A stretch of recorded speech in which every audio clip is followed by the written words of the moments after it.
Summerfest. Are there any questions? I'd be more than happy to take questions. Yes, ma'am. From what I understand, one of the main things that Summerfest uses to determine if a band comes back is beer sales. Mm-hmm. Is this true, and do you use any other factors? Thank you. Who told you? That out? Who told you? You know, it's funny. There's a lot of things that actually comes in. One of the things is my boss always talks about every stage manager, and we're going to actually do this a lot more this year. They fill out a report card. One of the things is that we are looking for bands when they come back is that they're easy to work with, they're on time, they're professional.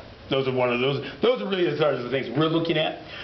There's some things, and I guess if you want to say that, yeah, sure. And I guess I'm not trying. I mean, who am I fooling? All of you have your festivals, and all of you probably do this festival to raise money for your church or your event.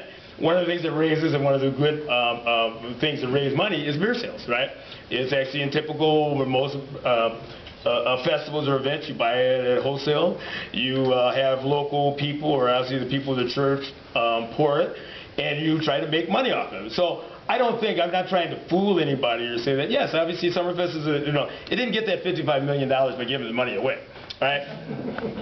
but at the same time, no, that is not the only factor. And again, I'll be honest with you. If any band that is being booked on the opening day, which is where we have fireworks, the 2 Fridays, the 2 Saturdays, and the 3rd of July, they're more likely going to do better. There's probably going to be a really good attendance. And we just know this. Compared to somebody who's booked on depending where the holiday falls on Monday, Tuesday, Wednesday at noon, there's probably not going to be a lot of beer sales. There's probably not going to be a lot of sales, period. You know, it's just it's the inevitable thing that happens with any event. There are peaks and there are valleys. Right?